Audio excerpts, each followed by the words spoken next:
રાધે કિચનમાં આપ સૌનું સ્વાગત છે। અત્યારે કાચી કેરી બહુ સરસ મજાની આવે છે, એની ચટણી બનાવવાની છે।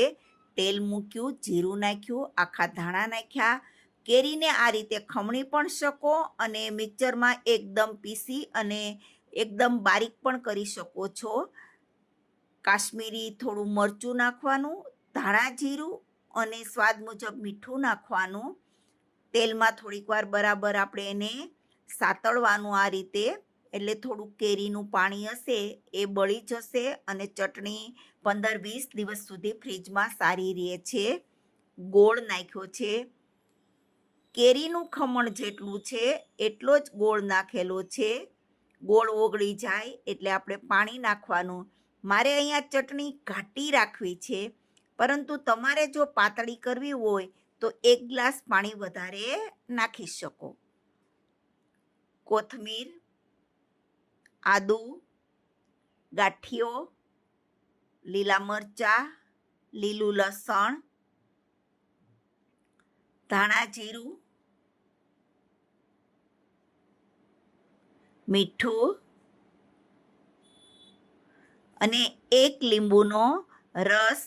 થોડુંક એવું પાણી પણ નાખી શકાય, ના બરાબર પીસાય એવું લાગે તો થોડું પાણી નાખવાનું, ચેક કરી લેવાનું થોડું પીસીને। લીલા લસણને પીસાતા થોડી વાર લાગે છે। આ ચટણી ગાંઠિયા સાથે, ખમણ સાથે, પૂરીમાં, ભેળમાં બધામાં ચાલે છે। એકદમ ગ્રીન કલરની બહુ સરસ મજાની ચટણી થાય છે। પેલી ચટણી કાચી કેરીની હતી અને આ બીજી ચટણી છે એ લીલા લસણ કોથમીરની છે। બંનેનો સ્વાદ અલગ છે। બંને લીલું લસણ પુષ્કળ ખાવાથી ઘણા બધા ફાયદા થાય છે। ટોકરી બાસ્કેટ પૂરી, બાફેલા બટેટામાં બધો જ મસાલો નાખી અને બધામાં 1-1 ચમચી આપણે બાફેલું બટેટું મૂકીશું આ રીતે। ફણગાવેલા મગ છે, મગ પણ બહુ જ સારા તબિયત માટે। તમે હવે તો જોઈ શકો કે મગથી પણ ફણગાવેલા મગમાં કેટલું બધું મળે છે। બાફેલા ચણા, કેરીની બનાવેલી ગોળ નાખેલી ખાટી મીઠી ચટણી। આ ચટણી તો ગરમ ગરમ રોટલી સાથે પણ ખાઓ ને તો પણ મજા પડી જાય છે।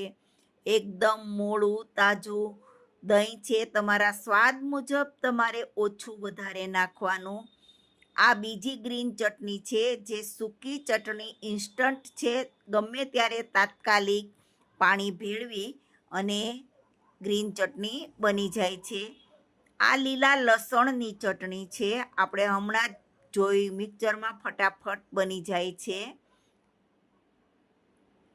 ઝીણી સેવ નાખવાની, તમે ખાતા હો તો ડુંગળી નાખી શકો, ના ખાતા હો તો સ્કીપ કરી શકો છો।